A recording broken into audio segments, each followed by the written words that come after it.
ano siguro para bago mag-umpisa, no? Kasi medyo konti pa tayo. So, nananawagan po kami sa mga kababayan natin dyan. Ano pong barangay ito, brother? Oo nga pala, barangay Wawa. Yung mga wala namang magawa dyan sa bahay, yung mga kababayan natin dyan, halika dito.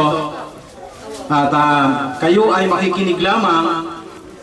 Pwede kayong magtanong sa mga tatalakayin namin. Uupo kayo, may libreng merienda. At bago kayo umuwi, may uuwi pa kayong regalo. Ha? Sa mga pupuntahan na po. So, brother, tawagan mo. Yung lingwahe dito, ikaw ba iyan? Para mag-lingwahe ng sa kanina eh.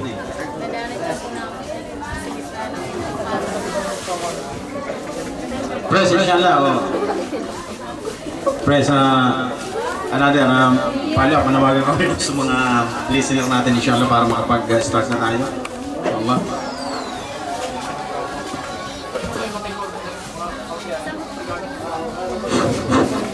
Assalamualaikum warahmatullahi wabarakatuh. Mga kapatid sa pananampalatayang Islam at mga kababayan at mga kabarangay at mga kapitbahay, yung tayo po dito ay meron po tayong programa at dumating po ang ating kapatid. Ito po ating mga kapatid ay meron po silang importante na ipaparating sa atin. At pagkatapos doon, meron po din sila dala na para sa atin. So ngayon po mga mahal naming kababayan, ay ito po sila ano po yung ano? Yung po amer nila, ang leader nila papunta dito po.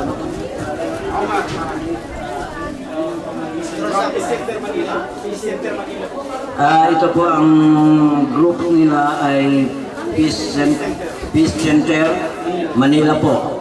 Ito po sila. Kaya una-una po ipahiwatig ko, kaya ipa-introduce ko po sa atin dito.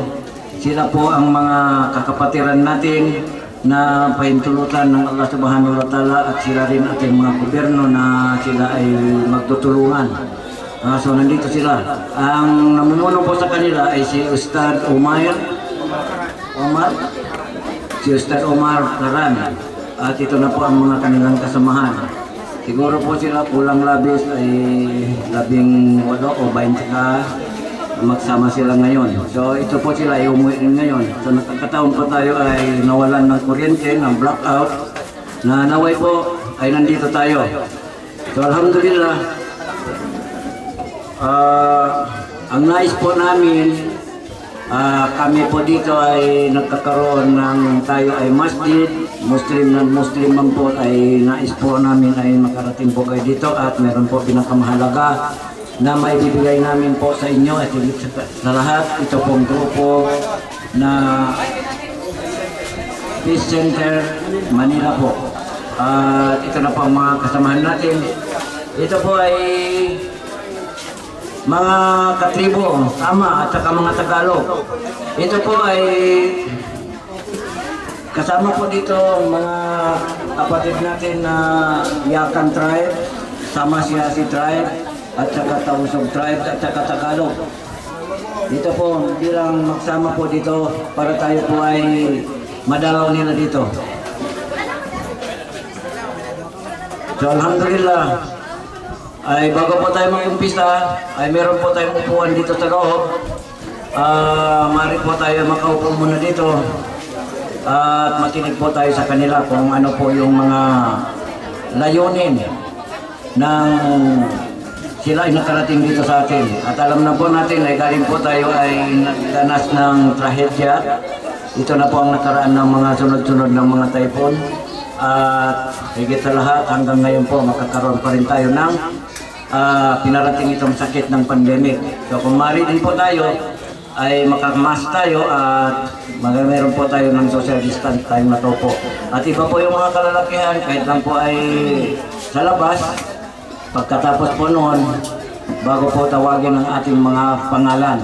At mas maigi po, ay meron po kami dito yung mga miyembro dito sa masjid, at yun naman hindi pa, is mapasulat lang po ng bawat isang pamilya lang po para po ay kung ano man mahati-hati natin dito itong dala nila para po hindi tayo ay medyo magulo. Mas maigi po yung may lista natin dito, bawat isa-isa lang po pamilya. Hindi po natin tulad yung last Friday, ayun po ay feeding para sa mga kabataan lang po yun. Ayun po ay grupo rin mga tagalipa ng ating kapatiran ng mga Muslim. At saka yung mga director po ng Muslim Affairs, dito po sa galing registered natin dito sa ating masjid, sa National Commission on Muslim Filipinos. Last Friday po ay dumating po dito sa atin si Chief Haji Ali Diron at yung kanyang mga kasamahan. So ito naman rin po sila dumating dito sa atin. So alhamdulillah, kung dito na po kayo para maumpisahan po natin at ibalik ko po sa kanila itong microphone. Sino po yung sunod magsalita dito? Ang leader po nila ay si Ustad. Si Ustad Omar Maran po. Alhamdulillah, bismillahirrahmanirrahim. Wassalatu wassalamu ala rasulillah Sayyidina Muhammad wa ala alihi wa sahbihi ajma'in. Amma ba'd, pagbati po ng kapayapaan, assalamualaikum warahmatullahi ta'ala wabarakatuh. Ang ibig sabihin, sumayin nyo nawa ang kapayapaan, pagpapala, habag at mga biyaya ng Allah subhanahu wa ta'ala. So mga kabayan, ay pumunta kami dito dahil sa isang malasakit sa inyo. At ito po ay sa tulong na rin ng aming butihing Amir ng Peace Center Manila na walang iba kundi si Abdul Razak Siddiq. Mashallah, isa pong mayamang Muslim na sumuporta sa aming lakad na ito, na siya po ang nagbigay ditong mga kapaginabangan natin. So mga kabayan, ay sino mga Batanggenya dito? Yung lihitin mong taga Batangas, taas ang kamay. Lihitin mong taga Batangas po. Okay. Sino naman po yung mga tribo na anong tribo dito, kapatid? Siyasi? Samal. Samal. Sino mga Samal? Mashallah. Tausog. Tausog. Wala. Maranao. So, mashallah. So, kung makikita po natin bakit tinatanong yung ating mga kinaanibang lahi. Dahil talagang pinag-iwalay po tayo ng ating tagapaglika upang tayo ay magkakilala. Saan? Dito po sa kanyang agama, dito sa pananampalatayang Islam. Dito po sa Islam, dito nagkakilala lahat ng lahi, mga kababayan. So maraming salamat po sa inyong pagdalo, ano po, na bagamat mas marami ang kababayan kaysa sa kalalakihan, madalas po talang mangyari ito, saan man kaming dago pumunta ng Pilipinas, ay talagang mas lamang po yung mga babae sa lalaking kuma-attend ano po sa mga ganitong usaping relihiyon. Napakahalaga mga kababayan itong ating mga pag-usapan pang relihiyon, ano po. Ngunit bagamat kami po ay naparito upang ihatid sa inyo ang pananampalatayang Islam, hindi po ipinipilit. Ipararating lang po namin sa inyo at kayo po ang bahalang humusga kung ano yung mga sasabihin namin dito. Ano po? Kung papansin po natin talagang ito pong lugar ay ito po ba ay kinikilala ng bayan ng Batangas, itong lugar na ito? Kinikilala naman, mashallah. Pero mga kababayan, aminin natin, pare-pares tayong may hirap, pero sa bungad pa lang ng aming pagdating dito lang nakita natin ang isang kahirapan, ano po, na talaga namang naiiba doon sa mga kanila. Ngayon mga kababayan, ang unang gustong sabihin sa inyo, tayo bilang naging mahirap sa mundong ito, tayo naging mahirap, ito po isang pagsubok sa atin. At yung mga yumaman naman, pagsubok din po sa kanila yon. Ngunit ano po yung mahalaga? Anong mahalaga? Naging mahirap man tayo. Halimbawa tayo ay napabilang sa isang mahirap, ang pinakang mahalaga po talaga na gagawin natin ay makilala natin, kilalanin natin kung sino yung Diyos na lumikha ng lahat ng bagay. Kung sino yung Panginoon na nagbibigay ng hangin na hinihinga natin. At kung paano natin siya sampahin. So yan po ay tatalakayin ng aking mga kasama, maya-maya lamang, at tawagin po natin yung unang-unang tagapagsalita, yung ating presidente dito sa Abu Bakar As-Sama Masjid, ano? Si Ginoong si Brother Abu Bakar, inshallah. Asa si Brother Abu Bakar, inshallah brother, ikaw muna unang salita, tapos susunod na yung mga taga-speaker, ano? Kung mayroon ka bang mga sasabihin pa, maliban doon sa mga nasabi mo kanina, inshallah. So ito po ang ating presidente, ano? Si Brother Abu Bakar.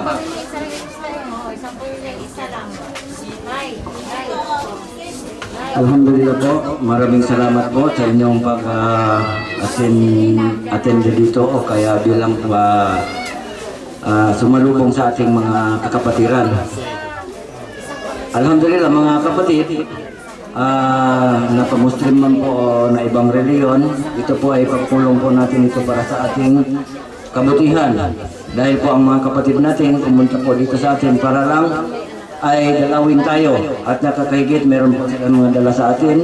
Bago po sila ay nagbigay, ay meron po sila yung tulad ng sinabi ng ating kapatid, ipaparating dahil po ito ay mahalaga sa atin. Kung bigyan lang po natin ito ng pansin mga kapatid, ang pag-iisip natin at diinan natin itong buhay natin dito sa mundo ay bilang lamang tayo estranghero dito. Pagkatapos doon ay lilisan din tayo sa mundo ito. So itong mga lahat na pangyayari ng mga trahedya na ito ay mga daan lang bilang pagsubok sa atin ng Diyos. Nasa amin po insyaAllah ta'ala. So hindi ko po pahabain ang aking mga mensahe. Yun lang pong masasabi ko. Maraming salamat po sa pagdalaw sa ating mga kapatiran nanggaling po sa Peace Center Manila. Sila po ay dumalaw dito sa atin. At magpasalamat din po ako sa inyo mga kababayan at mga kasama dito. At nandito po rin kayo na bilang sumalubong po sa ating mga bisita. So maraming salamat po ay nandito po kayo. So makinig po tayo ulit bago po i-dispose natin kung ano po ang kanila pang mga dapat na sasabihin. Ako po ay bilang po imam dito, kaya presidente dito po sa masjid, at bilang po kilala sa ating barangay, at papatay na po dito sa ating gobyerno, na bilang po ako ay Muslim leader dito sa community natin.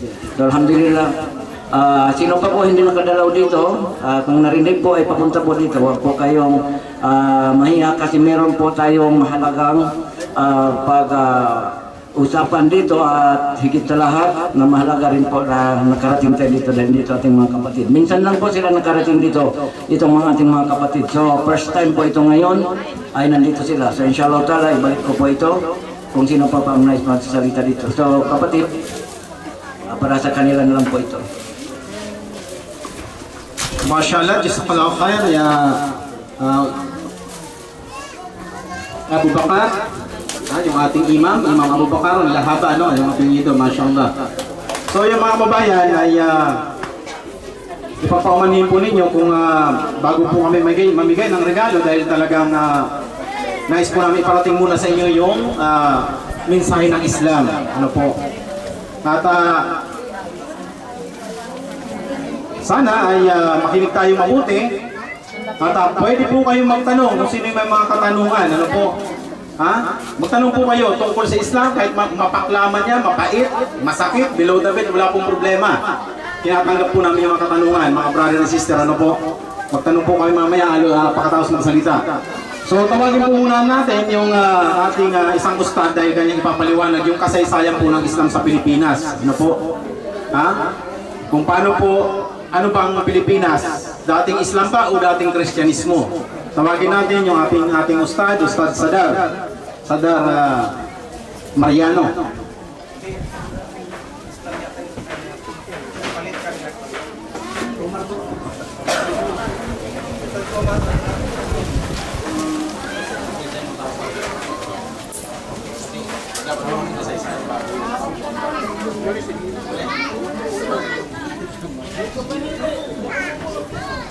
Sinong ano?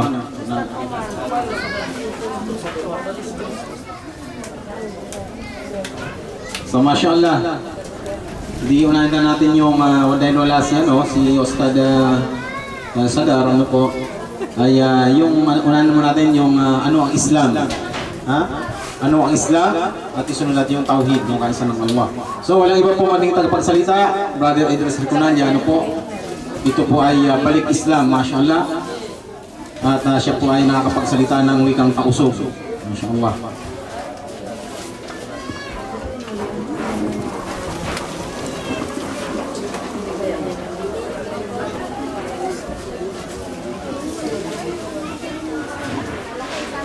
A'udzu billahi minasyaitonir rajim.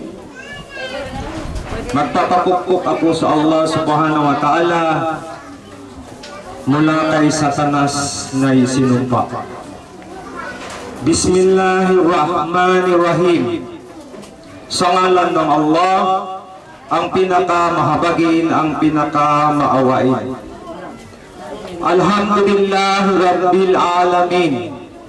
Ang alwalhatian at lahat ng mga papuri ay para lamang sa Allah subhanahu wa ta'ala, ang Panginoon ng lahat ng mga nilalang nakikita at hindi nakikita. Araw-araw siya ang aming sinasamba, pinasasalamatan, hinihingian ng tulong, ng patnubay at kapatawaran. Sino man ang ginabayan ng Allah subhanahu wa ta'ala sa tamang landas ay walang makapaglilihis sa kanya. At sino man ang nasaligaw na landas, wala lang makapaggagabay maliban lamang sa Allah subhanahu wa ta'ala, ang Diyos lumikha sa atin lahat. Ashhadu an la ilaha illallah wa ashhadu anna Muhammadan abduhu wa rasuluhu. Sumasaksi ako na walang ibang Diyos karapat-dapat sambahin maliban sa Allah subhanahu wa ta'ala, at sumasaksi din ako na si Propeta Muhammad sallallahu alaihi wasallam ay alipin at huling sugo ng Allah subhanahu wa ta'ala. So assalamu alaikum sa mga kapatid na Muslim nandito, at magandang hapon po sa mga kababayan namin na wala pa sa pananampalatayang Islam, wala pa po sa relihiyong Islam. Mashallah. So, ang aking itatalakay, ibabahagi sa inyo, Islam ang ating pinagmulan. So, bakit Islam ang ating pinagmulan? So, ito ang tatalakayin ko para ibahagi sa inyo bilang paalaala ito sa atin lahat, para malaman natin kung ano talaga ang Islam. So, itong ating paksa ay isang uri ito ng katanungan. Maraming katanungan, Muslim man o hindi Muslim, lalo na yung mga Muslim na hindi gaano alam kung ano talaga ang relihiyong Islam. So, kita natanong, bakit Islam ang ating pinagmulan? Ano ba yan? So, ipapaliwanag natin ito. Ngunit bago natin ipaliwanag, magpasalamat muna tayo sa dakilang Allah subhanahu wa ta'ala, ang Diyos lumikha sa atin, sa pagkakataon na ipinagkaloob niya sa atin na tayo ay makipag-usap-usap patungkol sa Kanya, patungkol sa Kanyang relihiyon na ibinigay niya sa atin. Ito ang nag-iisang din, ang nag-iisang reliyon na ibinigay ng dakilang lumikha para sa kanyang mga nilikha. So bago natin talakayin kung bakit Islam ang ating pinagmulan, bago natin ibigay ang mga batayan o ang mga basihan, balikan muna natin ang ibig sabihin ng relihiyon o din. At ano ang kahulugan ng Islam, para maunawaan natin, madali natin maunawaan at maintindihan kung bakit Islam ang ating pinagmulan. Ang relihiyon, ito ay tinatawag sa Arabic na din. Ito ay batas ng dakilang lumikha ng Allah subhanahu wa ta'ala, at sistema ng pamamaraan nating pamumuhay o pamumuhay natin. At ang Islam, ang ibig sabihin nito, ang kahulugan nito ay lubos na pagpapasakop o pagsuko sa kalooban ng Allah subhanahu wa ta'ala, ang Diyos lumikha sa lahat ng bagay. So yun ang Islam, ganap na pagsuko sa dakilang lumikha sa Allah subhanahu wa ta'ala. So pag pinagsama natin ang salitang din at ang Islam, ito ay nagiging tinatawag sa Arabic na din al-Islam, ang relihiyong Islam. Ang din al-Islam, ayon sa kahulugan niya, ay batas at sistema ng pamamaraan ng pamumuhay batay sa gawaing pagsamba, pagsuko at pagsunod sa kalooban ng Allah subhanahu wa ta'ala.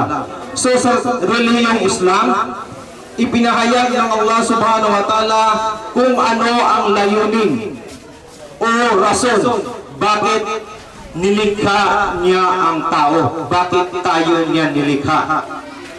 So, ang sabi ng Allah subhanahu wa ta'ala sa banal na Quran, ang huling tipan na ipinadala niya sa sanlibutan ipinadala niya sa atin. Ayon dito, wa ma khalaqtul jinna wal insa illa liya'budun. Ang ibig sabihin sa ating wika, at hindi ko nilikha ang mga jini at mga tao maliban lamang sambahin ako. So yun ang layunin, yun ang rason kung bakit tayo nandito ngayon sa mundo. Walang mahalagang rason ang pagpalikha sa ating maliban lamang sumamba sa Kanya. So ang din al-Islam, ginawa ng Allah subhanahu wa ta'ala bilang habag sa sangkatauhan, bilang habag sa ating lahat. Sa makatuwid, ang Islam likas na reliyon o pamamaraan ng pamumuhay na pinagmulan natin dahil dito tayo nilikha ng Allah subhanahu wa ta'ala. Ito ang sanhi o dahilan kung bakit tayo umiiral ngayon dito sa mundo. So ang Islam ay ganap na pagsuko sa Allah subhanahu wa ta'ala, at ang pagsuko sa Allah subhanahu wa ta'ala ay ang pinakamataas na uri ng pagsamba sa Diyos lumikha sa atin. At pagsamba ang sanhi, tulad ng ating inuulit-ulit natin, kung bakit tayo nilikha. So Islam, ang pamamaraan ng pamumuhay at sinusunod ng lahat ng mga propeta at mga sugo. May tatlong batayan o rason bakit Islam ang ating pinagmulan. Ang mga batayan na ito ay sapat na para maunawaan natin at paniwalaan na Islam nga ang ating pinagmulang relihiyon. Unang batayan, bakit Islam ang ating pinagmulan? Sapagkat Islam lang ang nag-iisang relihiyon, ibinigay ng dakilang tagapaglikha para sa kanyang mga nilikha. Ito ang nag-iisang relihiyon na dinisenyo o ginawa mismo ng Allah subhanahu wa ta'ala para sa mga nilikha niya, anumang uri, lahi at tribo. So anuman ang ating uri, anuman ang ating lahi at tribo, iisa lang ang Diyos lumikha sa atin at iisa lang ang relihiyon niya, ibinigay niya sa sangkatauhan. Ang sabi ng Allah subhanahu wa ta'ala sa banal na Quran, malapit na salin sa ating wika, sa araw na ito, aking binigyan lubos na katuparan ang inyong relihiyon para sa inyo. Aking ginawang ganap ang tulong sa inyo at pinili ko ang Islam, pagsuko sa Allah, bilang inyong relihiyon o pamamaraan ng pamumuhay. At may babala ang dakilang lumikha sa mga taong nag-aalinlangan at ayaw tanggapin ang kanyang relihiyon, ang kanyang din. Ang sabi ng Allah subhanahu wa ta'ala sa malapit na salin sa ating wika, ang sinumang magnais ng ibang relihiyon maliban sa Islam, pagsuko sa Allah, pagsuko sa Kanya, kailanman hindi ito tatanggapin sa Kanya at sa kabilang buhay, siya ay mapabilang sa mga taong talunan. So sino ang tinasabi dito, taong talunan sa kabilang buhay, sa araw ng paghukom? Ayon sa mga pantas na maalam sa Islam, ang mga taong talunan sa kabilang buhay, sila ay mga mababait na tao. Sila ay mga matulungin sa kapwa. Sila ay mapagtawang gawa. Subalit dahil sa kanilang pagmamatigas, dahil sa kanilang pagtanggi sa relihiyon, ibinigay mismo ng Diyos lumikha sa kanila ang lahat ng kanilang kabutihan, ang lahat ng ginawa nila, tulong sa kapwa, walang kabuluhan, walang saysay at walang gantimpala sa kabilang buhay. Sapagkat ang pagtanggi sa kanyang relihiyon ay tahasang ito pagtanggi ng pagsamba sa kanya. Sapagkat doon lamang siya masasamba, doon sa mismo relihiyon niya, ibinigay niya sa mga propeta at itinuro ng mga propeta sa atin. Ngayon kung ating susundin ang mga turo ng mga tao, ang turo ng mga ngaral, wala po tayong mapapala na gantimpala. Kasi hindi yun ang gusto niya. Sapagkat sa Islam, ang pagsamba sa Islam ayon sa gusto ng Allah subhanahu wa ta'ala, gusto ng Diyos lumikha sa atin at sa pamamaraan itinuro ng kanyang mga propeta. Lalong-lalo na ang huling suko sa lahat na si Propeta Muhammad sallallahu alaihi wasallam. So ang Islam bilang reliyon o pamamaraan ng pamumuhay, ito ay angkop sa lahat ng panahon, sa lahat ng pagkakataon, hanggang sa pagsapit ng katapusan ng mundo o pagkagunaw ng mundo. Ang Islam, hindi ito bagong reliyon. Ito ang reliyon ng lahat ng mga propeta mula pa kay Adan hanggang sa huling sugo na si Propeta Muhammad sallallahu alaihi wasallam. Dahil silang lahat ng mga propeta ay Muslim. Ang ibig sabihin ng Muslim, ito ay Arabic na salita, mga tao sumusuko at sumusunod sa dakilang lumikha sa Allah subhanahu wa ta'ala. So ang lahat ng mga propeta at sugo, sila ay mga Muslim at Islam ang kanilang pananampalataya. Ang katibayan na Islam ang reliyon ng mga sugo at propeta, ang sabi ng Allah subhanahu wa ta'ala sa kanyang huling kapahayagan, ang banal na Quran, malapit na kaulugan sa ating wika.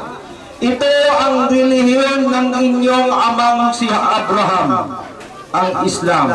Siya, ang Allah, ang nagbigay sa inyo ng katawagang Muslim, magpatulad mula noon hanggang ngayon, upang ang sugo si Muhammad sallallahu alaihi wasallam ay maging saksi sa inyo at kayo saksi sa sangkatauhan. So pangalawang batayan, bakit Islam ang ating pinagmulan? Ito ang likas o katutubong relihiyon ng ating mga ninuno dito sa Pilipinas, dito sa ating bansa. Mga ninuno natin, ang mga ninuno natin ay mga Muslim at Islam ang kanilang relihiyon o pananampalataya. Ayon sa ating kasaysayan, 144 na taon ang Islam dito sa ating bansa bago pa dumating ang mga dahiwang Kastila na nagdala ng relihiyong Kristyanismo. Mga ninuno natin ang mga unang tao na namuno dito sa ating lupain. Sila ay namuhay ng mapayapa, ng matiwasay, at sumasamba lamang sa nag-iisang Diyos tagapaglikha, ang Allah subhanahu wa ta'ala. Subalit nang dumating ang mga mananakop sa ating lupain, sa ating bansa, marami sa mga ninuno natin ang magiting nakipaglaban sa mga dayuhan. Sila ay nagpunyagi, nagpakasakit, nagsakripisyo, at marami sa kanila ang nagbuhis ng buhay hanggang sa huling hibla ng kanilang hininga. Para ipagtanggol ang ating lupain, ang ating mga ari-arian, ang ating dangal, ang ating lahi, at ang ating katutubong relihiyon, ang Islam. Mula sa mga mapang-aping dayuhan, sumakop sa ating bansa. Ayon din sa kasaysayan ng ating bansa, ang kauna-unahang kinilalang bayani na nagtanggol sa ating kalayaan mula sa mga mananakop ay si Dato' Kalipula, na tinatawag natin Lapu-Lapu. So ang totoong pangalan ni Lapu-Lapu ay si Dato' Kalipula. Siya ay isang Muslim at Islam ang kanyang relihiyon o pananampalataya. So ang pangatlong batayan, bakit Islam ang ating pinagmulan? Ang bawat tao, sa simula pa lang nang siya'y likhain ng Allah subhanahu wa ta'ala, ay sumailalim na siya sa batas at sistema ng Islam. So bago pa rin tayo silangin, tayo ay nakapaloob na tayo sa pamamaraan ng Islam, sapagkat tayo ay nasa kalagayang pitra. Ang pitra, ito ay likas na pagsunod o kusang pagsunod sa mga batas ng kalikasan, itinakda ng Allah subhanahu wa ta'ala. Sa sinapupunan pa lang tayo ng ating ina, tayo ay mga Muslim na. Ibig sabihin, kumikilos at sumusunod ayon lamang sa ating kalikasan. Tayo ay nakasalig lamang at umaasa sa mga pagpapala at gabay ng dakilang lumikha ng Allah subhanahu wa ta'ala. Hindi tayo sumusuway o lumalabag sa anumang sistema at batas itinakda para sa atin. Ang isang sanggol, bagong silang, anuman ang kanyang uri, lahi at tribo ay ipinapanganak na isang likas na Muslim. Ibig sabihin, sumusunod sa batas at sistema ng Islam. Ang katibayan, sinabi mismo ng huling sugo na si Propeta Muhammad sallallahu alaihi wasallam sa isang hadith anya, ang bawat sanggol ipinapanganak sa ilalim ng pitra, sumusunod sa kanyang itinakdang kalikasan, ngunit ang kanyang mga magulang ay ginawa siyang isang Hudyo o isang Kristiyano o isang Pagano. Ibig sabihin, pinabibinyagan ang bata sa mga relihiyon. Hanggat ang hindi bata nabibinyagan ng pinabibinyagan ng kanyang mga magulang, siya ay nasa likas na isang Muslim. Katunayan, ang mga bata, pag hindi pa siya binibinyagan, pag hindi pa nabibinyagan ng kanyang magulang, ang tawag sa kanya moros. At ang moros ay katawagan sa mga Muslim. So mga kababayan, gaya ng aming mga sinasabi, sa Islam ay wala po itong sapilitan. Ang aming tungkulin sa dakilang lumikha ay iparating lamang sa inyo ang mensahe ng Islam bilang karapatan ninyo sa amin. Ito ay karapatan nyo sa amin na dapat namin ibahagi. Tanggapin nyo man ang Islam o hindi ninyo tanggapin, wala na po yun sa amin. Ang Allah subhanahu wa ta'ala ang nagbibigay gabay sa mga tao. Sa pag-uusap natin ngayon, nasa puso ninyo ang pinagbabasihan kung ano ang nasa kalooban natin. Tanggap ba natin ang Allah subhanahu wa ta'ala bilang Diyos lumikha sa atin? So, ang gabay ay depende sa kung ano ang nasa ating puso't isipan. At bilang pagsunod pa rin sa utos ng Allah subhanahu wa ta'ala, inaanyayahan namin kayo sa Islam, ang nag-iisang reliyon na ibinigay niya sa kataas-taasang Diyos. No? Ibinigay ng kataas-taasang Diyos sa atin. So ang pag-iimbita, depende kung paunlakan mo o hindi mo papaunlakan, nasa inyo na rin po yun. So ang sabi ng Allah subhanahu wa ta'ala, malapit na salin sa ating wika, sapagkat ito ay inutos niya sa mga Muslim. Ayon dito sa banal na Quran, anyayahan mo o Muhammad sallallahu alaihi wasallam ang sangkatauhan sa landas ng iyong Panginoon sa Islam nang may hikmah, ibig sabihin tamang karunungan at makatuwirang pangangaral, at makipagtalakayan sa kanila sa paraang higit na mainam. Katotohanan, ang iyong Panginoon ang higit na nakakabatid kung sino ang napaligaw sa kanyang landas, at siya ang ganap na nakakaalam kung sino ang mga mapatnubayan. So ang Allah lamang ang nakakaalam kung sino sa atin ang bibigyan niya ng patnubay. Dito sa aming samahan grupo, karamihan po dito balik Islam. Ibig sabihin ng balik Islam, galing po sa iba't ibang pananampalataya. So may Ilocano, mayroon kami Waray, mayroon Bisaya, mayroon din na mga Tausug. Yung mga balik Islam, bakit Tausug balik Islam? Dahil hindi naman nagsasala, kahit sabihin natin sila ay mga Muslim, kung hindi tayo magsasala, kung iiwanan natin ang pagsasala, lalabas po tayo sa Islam. So kung magsasala tayo at magsasamba sa Diyos lumikha sa atin, matatawag ka na rin isang balik Islam. So marami sa mga tribo, Tausug, Maranao, Maguindanao, Iyakan, Kalipugan o ano pa man yan na ano, hindi nila alam na sila ay mga balik Islam din. Kasama na rin yung mga tribo na Saba. Sila ay mga Muslim. Tayo po mga Muslim. Kaya lang, kung baka sa ano, hindi natin nabibigyan pahalaga ang pagdarasal. sapagkat kung iiwasan natin ang pagdarasal, ang sala, sa ayaw man at sa gusto natin, tayo ay lalabas sa Islam. So para manatili tayo sa loob ng Islam, huwag natin iiwanan ang pagdarasal ng 5 beses sa isang araw. Dito sa pagdarasal, tayo ginagabayan ng Allah subhanahu wa ta'ala. Mari, ang gantimpala nito hindi natin matatanggap sa mundo, ngunit sa kabilang buhay, tatamasahin po natin ang mga gantimpala, pagpapala ng Allah subhanahu wa ta'ala. So mga kababayan, ang pagsasaliksik at pagsusuri sa isang reliyon, huwag natin tingnan o gawing basyan ang mga taong kaanib. So huwag nyo kami tingnan. Huwag niyo tingnan ang Islam sa mga Muslim, sapagkat ang mga Muslim, kaming mga Muslim ay tao na nagkakasala at nagkakamali. Wala pong kinalaman ang Islam anumang kasamaan, kasalanan ginagawa namin, sapagkat ang Islam hindi po nagtuturo ng kasamaan. Hindi po ito nagtuturo ng pagpatay ng tao at lalong hindi nagtuturo ng terorismo. Sapagkat ito ang reliyon ibinigay ng Diyos lumikha sa atin. Walang itinuturo sa Islam maliban sa mabuti o kabutihan, at walang ipinagbabawal ang Islam maliban sa masama o kasamaan.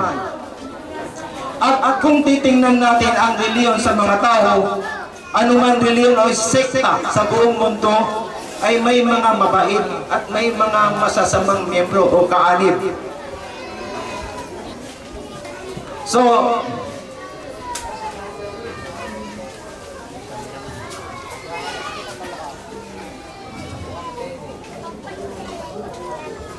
ngayon mga kababayan, kasi marami pa magsasalita, kayo ang aming saksi at kami ang saksi din sa inyo. Nasa araw na ito, andito kami mga Muslim para iparating sa inyo ang Islam.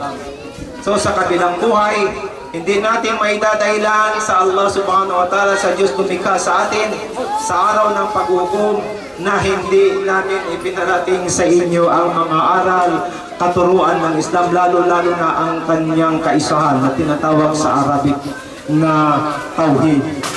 So mga kababayan, sa reliyong Islam, ang isa o malaki na kasalanan magagawa nating mga tao ay ang pagsisinungaling. Lalo na ang kasinungalingan sa usaping reliyon o usaping espiritual. Sinabi ng huling sugo na si Propeta Muhammad sallallahu alaihi wasallam, ang mga Muslim o ang Muslim pwede maging isang maramot at duwag. Ngunit hindi maari ang isang Muslim maging isang sinungaling. So ang kasinungalingan o pagsisinungaling ay mapanganib at isang mapaninang gawain ng mga taong masasama at makasalanan. Nang dahil sa kasinungalingan o pagsisinungaling sa usaping reliyon, maraming tao ang mapapahamak sa kabilang buhay. Nang dahil sa kasinungalingan at mga inventong aral sa reliyon, maraming tao ang nalihis sa tamang pagkilala sa dakilang lumikha. Nang dahil sa kasinungalingan ng mga mangangaral ng mga huwad na reliyon, maraming tao ang sumasamba ngayon sa mga Diyos-Diyosan o sa mga nilikhang bagay. At nang dahil sa kasinungalingan ng mga tao sa usaping reliyon, kaya marami ang parurusahan ng Allah subhanahu wa ta'ala sa naglalagablab na apoy ng impyerno. Naway pagmabayan ng dakilang Allah subhanahu wa ta'ala sa tamang landas ng pamumuhay at sa tamang pananampalataya ang mga taong tunay na naghahanap ng totoong relihiyon. Kaya lang mga kababayan, bilang huling paalaala sa ating lahat, ang sabi ng Diyos lumikha sa atin sa banal na Quran, malapit na salin, hindi gagabayan ng Allah ang isang tao o ang isang pamayanan hanggat hindi nila binabago ang kanilang sarili. Hanggat hindi natin itinutuwid, itinatama ang ating maling paniniwala patungkol sa dakilang lumikha, hanggat hindi natin kinilala ang Diyos na bigay ng buhay sa atin, hanggat hindi tayo sumunod, sumuko at sumamba sa nag-iisang Diyos lumikha sa lahat ng bagay. Wala tayong aasahan gabay o pagpupay sa mundong ito. At lalo wala tayong aasahang habag o awa ng Allah subhanahu wa ta'ala sa darating na araw ng paghuhukom. So muli, magandang hapon po sa inyong lahat mga kababayan at assalamualaikum warahmatullahi ta'ala wabarakatuh. So tawagin natin si papaliwanag po yung 5 haligi ng ating isang kapatid, Brother Nor Largo, inshallah. Brother Nor Largo, yung 5 haligi sa iyo at ganda mo lang, inshallah. Ay at anong oras ngayon, bro? Alas 3 na? Alas 2, mashallah. So ito pong ating kapatid, isa din pong dating Katoliko, ano? Na isa pong Hilonggo ito. Hilonggo, marunong mag-Bisaya, marunong mag-Ilonggo. Nor Largo, inshallah, palyatapad din. Alhamdulillah. Alhamdulillah Rabbil Alamin. Wassalatu wassalamu ala Rasulillah wa ala alihi wa sahbihi ajma'in. Amma ba'd. Assalamualaikum warahmatullahi ta'ala wabarakatuh.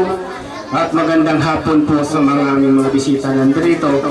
Kami po'y bago nandito. Subhanallah. Ako'y namangha sa lugar. Ngayon ako po nakarating dito. Masyaallah. Marami po lang mga kapatiran kong mga Muslim nandito. Alhamdulillah. Ako po isang balik Islam bago ko po umpisahan. Ako po isang Bisaya. Kung may mga tribong Bisaya dyan, Cebuano o Ilonggo, isa po ako sa mga, yung mga parents ko ay Cebuano, pero pinanganak po ako sa Bacolod, kaya po naintindihan ko po salita ang Ilonggo. Alhamdulillah, bakit po ako nasa Islam? Napakaganda po yun, pag tinanong niyo po kami. Dapat mga sister, yung mga Kristiyano, mga Katoliko, ano bang reliyon nyo? Amin po ay nirespeto namin. Magtanong po kayo, bakit po iba ang sinasamba namin? O iba, bakit kami mga Muslim? Kasi po sa balita, ating naririnig lang ng mga Muslim ay hindi maganda. Ngunit ano ba ang katotohanan? Ano ba pong Islam? Sabi ng brother, ang Islam, ang 5 haligi, ang pagiging Muslim, po, ang pagiging Muslim, ibig sabihin ng Muslim ay mga tao, ay mga nilikha ng Diyos, ng Allah, na ay sumusuko, tumatalim at sumusunod sa iyang kautusan. Ibig sabihin po, hindi lang po tao ang sumusunod, sumusuko sa Panginoon Allah. Pati po yung langit, buwan, bituin, araw, hangin, puno, mga hayop ay sila'y tinatawag na mga Muslim. Bakit po? Sila po'y sumusunod, sumusuko, tumatalima sa Allah subhanahu wa ta'ala. Siguro po alam nyo na ang Diyos namin ay ang Allah subhanahu wa ta'ala. Ngayon po, pagiging Muslim, ano ba ang palatandaan na pagiging Muslim? Pag ikabay may balbas, ay Muslim ka na? Ikabay may kutog, may Muslim ka na? Ikabay nakatimon? Ikabay tribo, ikabay maranay, kausog, yakan, basina naman kasing tribo Muslim na o Arabo. Ang pagiging Muslim po ay hindi po nakikita sa tribo. Ang pagiging tribo ay pinagkilanlan lang, nilikha ng Allah yan, pagkakilanlan. Ang pagiging Muslim ay ang pagsunod mo sa Panginoong Allah subhanahu wa ta'ala. Ngayon, ang pagiging Muslim mo ay mayroon kang dapat na gagawin. Opo, iso yung mga tanda na ang Islam ay may 5 haligi. Ano po ito? Una, ang paniniwala sa nag-iisang Diyos na si Allah subhanahu wa ta'ala at ang kanyang huling propeta ay si Muhammad sallallahu alaihi wasallam. Yung huling sugo niya, huling propeta, sunod siya kay Jesus Christ. Si Propeta Muhammad, siya yung pinakahuling sugo. Yan po ang pinaniwalaan namin. Lahat ng propeta naniwala kami mga Muslim. Aniwala kami sa nag-iisang Diyos na si Allah subhanahu wa ta'ala. Yan ang unang-unang haligi ng Islam. Parang bahay. Hindi mo pwede itayo yung bahay mo pag wala kang pundasyon, walang haligi. Opo. Pangalawa ay ang pagdarasal ng 5 bisis sa isang Muslim. Kaya niyo po yun. Kaya po yun. Ano po itong pagdarasal o sala? Gaano ba ito kahalaga? Napakahalaga po ito, mga kababayan, mga kapatid sa panahon ng Islam. Opo, ang pagdarasal ng isang Muslim na 5 beses sa umaga, simula umaga at maghapon po, ito po'y inutos ng Allah subhanahu wa ta'ala. Alam niyo po kung paano ito? Alam niyo po kung gaano kahalaga ang pagdarasal ng isang Muslim? Alam niyo po, mga kababayan, mga kapatid, ang pagdarasal ng isang Muslim, ang lahat ng ibada, lahat ng kautusan, ibinigay ng Allah sa mundo, maliban sa pagdarasal ay hindi ito inutos sa mundo. Kaya po may Isra or Miraj. Ito'y kinuha ng Rasulullah sallallahu alaihi wasallam doon sa kalangitan, sa Sidratul Muntaha. Dinala sa ni Anghel Gabriel isang gabi. Allahu Akbar. At inutos ang salat. Alam niyo po kailan ang salang inutos ng mahal na propeta? So Allah subhanahu wa ta'ala, 50 dasal sa isang araw. Ngayon ang mga Muslim, kaya natin to? Allahu Akbar. Ngayon, nang pagbaba ng Rasulullah sallallahu alaihi wasallam doon sa kalangitan, nasa lubong niya si Musa, si Moises. Sa mga Kristyan, si Moises ang pangalan kay Musa. Ang sabi ni Moises, Ya Rasulullah, ilan yung dasal na ibinigay ng Allah? Sabi ng Propeta Muhammad sallallahu alaihi wasallam ay 50. Sabi ni Propeta Musa, Ya Rasulullah, humiling ka sa Allah, nabawasan mo pa. Hindi kakayanin si umma. At bumalik ang Rasulullah sallallahu alaihi wasallam at binawasan ng 40. Pabalik-balik ang Rasulullah, sinabi ni Musa, hindi kayanin ng iyong umma. Dahil subok na sa aking umma, hindi kinaya ng mga Banu Israel. Hanggang pabalik-balik ang Rasulullah hanggang nagiging 5 na lang. Subhanallah, pero ang mga kamusliman, masakit man po sabihin, tanggapin. 5 sala, hindi kayang gawin. Allahu Akbar. At yung 5 sala na ibinigay ng Allah subhanahu wa ta'ala sa Propeta Muhammad, at ginampanan mo ito, ibibigay siya ng Allah ang 50 times na gantimpala. Allahu Akbar. Kaya ang Muslim, nagsusumikap na magdasal ng 5 sala sa umaga hanggang takip sili mo hapon. Pangalawang haligi ng Islam, sala. Napakahalaga.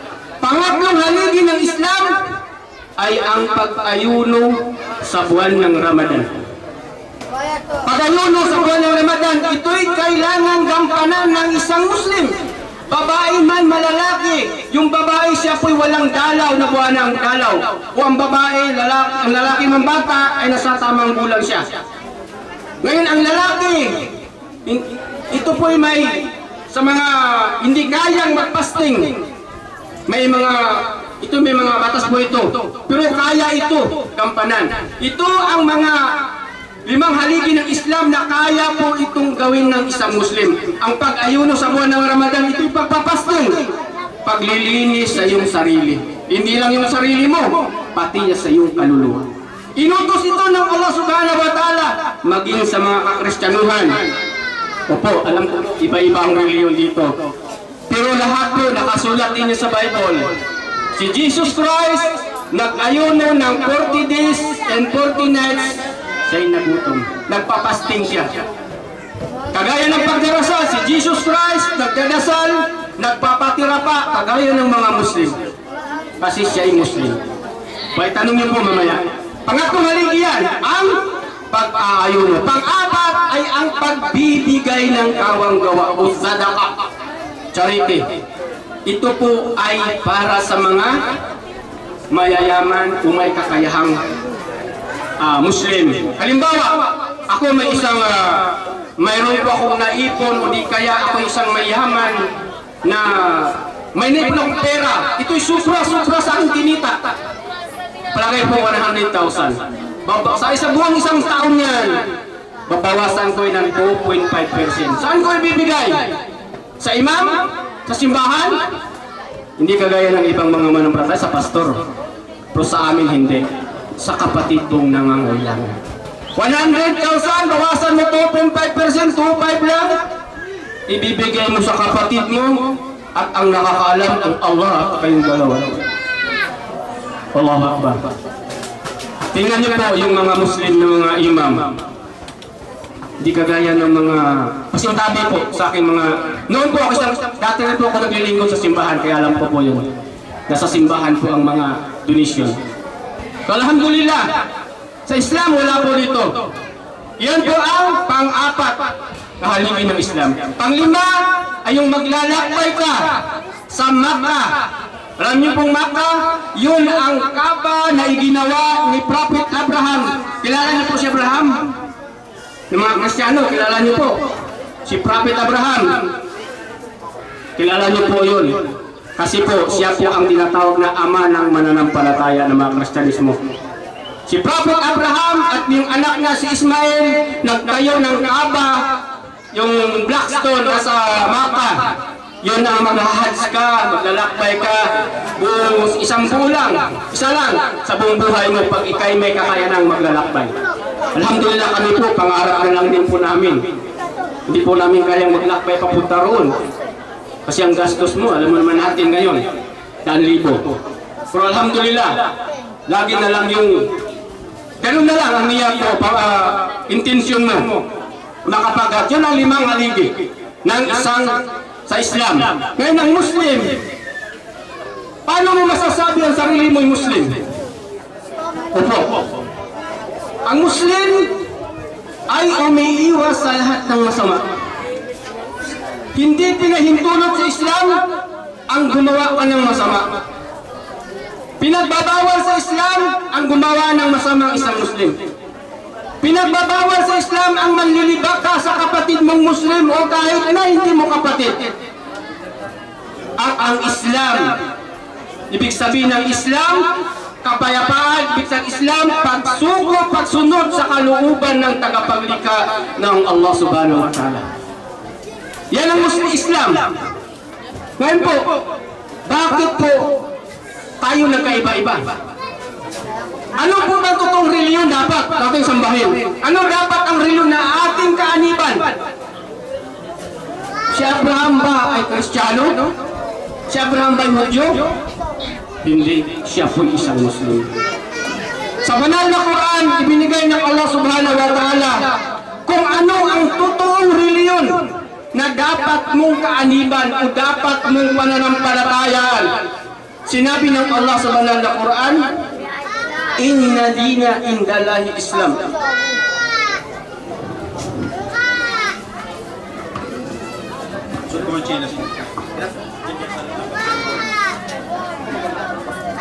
Alhamdulillah, nalipat. Opo, lagi namin sinisigaw, no? Kagaya ng ibang reliyon. Na ang reliyon namin, ito po ang totoo na galing sa Diyos. Ano ang batayan? Anong ebidensya dapat nilang ipakita sa atin? Kagaya ko po, may magsabi ngayon dyan, brother, ito ang reliyon na totoo galing sa Diyos. Ipakita ang ebidensya. Kami mga Muslim, laging sinisigaw, Islam ang totoong reliyon na galing sa Diyos. Anong batayan? Brother, may banal na Quran kami nandyan. Basahin mo.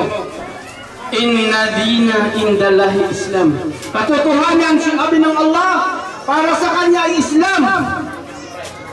Ay para sa Kanya. Ano pang batayan? Ang ebidensya. Sinabi ng Allah Subhanahu wa Ta'ala, Al-yawma akmaltu lakum dinakum wa atmamtu alaykum ni'mati wa raditu lakumul Islam madina. Sa araw na ito, sinabi ng Diyos na tagapaglikha, sa araw na ito'y kinumplito ko. Ginanap ko ang aking biyaya para sa inyo. Pinili kong Islam bilang inyong reliyon. Islam pa rin binabi ng Allah. Sinabi ng Diyos, hindi kung anumang reliyon. At sinabi niya pa, sa dagdag niya sa banal na Quran, sinabi niya, at sino man ang maghahanap ng ibang reliyon, maliban sa Islam, hindi niya ito tatanggapin sa kanyang harapan. Bago sa kabilang buhay, ay mabibilang sila sa mga talunan. Allahu Akbar. Ang palad ng mga Muslim, mismo ang dakilang tagapaglikha nagsasabi na ang reliyong Islam lamang para sa kanyang tatanggapin. Wala, may ebidensya po kami, may mga banal kami na Quran. Ang banal na Quran, itong huling kapahayagan. Kaya hindi po namin ito gawa-gawa. Ngayon, kung mayroong kayong tanong, pwede po kayong magtanong sa amin.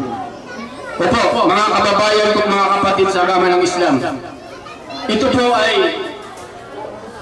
pinarating namin sa inyo ang katotohanan. Ito hindi namin ito gawa-gawa. Hindi namin ito kwento. Kundi ito po'y may batayan po kami. mayroon kaming ebidensyang pinapakita na ito po'y galing sa Diyos ng tagapaglikha na si Allah subhanahu wa ta'ala. Hindi naman siguro kayo bago lang sa pandinig nyo ang Allah. Dahil kung kilala nyo po si Moises, kilala nyo si Jesus Christ, kilala nyo si Musa, si Abraham, si Solomon, si David, isa lang ang kanilang Diyos na sinasamba, kundi ang Allah. Isa ang kanilang pamaraan ng pagsamba. Iisa ang kanilang turo na sambahin lamang ang nag-iisang Diyos. Opo, gagamit na ako ng Bible. Ano yung amer namin? Pwede ako gamit ng Bible? Sabi ni Jesus Christ sa inyong Biblia. Ano ba sabi ni Jesus Christ? 1:17 talatang 3. At ito ang buhay na walang hanggan, tumingala si Jesus Christ. Tumingala sa langit, may itinuturo. At ito ang buhay na walang hanggan na ikaw. Pero sa kirong ikaw, hindi sinabing ako. Ikaw ay nag-iisang Diyos na tunay. At ako naman ang iyong sugo. Ibig sabihin, propeta, hindi sa Diyos. Opo. Ngayon, kung sinamba niyo si Jesus Christ, anong mangyayari? Kung sinunod niyo si Jesus Christ, anong sabi ni Jesus Christ? Sundin niyo ako. Walang makakarating sa Panginoon kundi sumunod sa akin. Hindi sinabing sambahin siya. Sumunod ka bilang pagsunod mo sa kanya bilang propeta. Ngunit pag sinamba mo si Jesus Christ, anong sabi ni Jesus Christ? Sa Biblia, Mateo 15, versikulo 9, walang kabuluhan ang pagsamba nila sa akin na nagtuturo na kanilang aral na gawa-gawa ng tao. Baka may Bible kayo yan, hindi yung book natin. Baka sabihin nyo, itong brother na gawa-gawa ng kwento. Opo, hindi po. Katotoo po yan. Ngayon, sino dapat sambahin? Ang Allah. Sundin nyo si Jesus Christ. Hindi nawawala pag kayo'y nag-Muslim, hindi nawawala ang pagmamahal nyo kay Jesus Christ bilang propeta at sugo ng Allah. Kaya po kami mga Muslim, alhamdulillah, wala hindi matatawag ang isang totoong Muslim pagbaliwalain na si Jesus Christ. Yan po mga kababayan. Ngayon po, mayroong kayong tanong. Wala kayong tanong. Siguro po marami akong kasamahan pa magsasalita. Napakaganda po. Pag Muslim kayo, nasa inyo yun.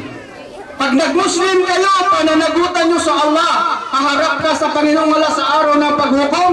Pag hindi kayo nag-Muslim, haharap ka rin kayo sa Allah.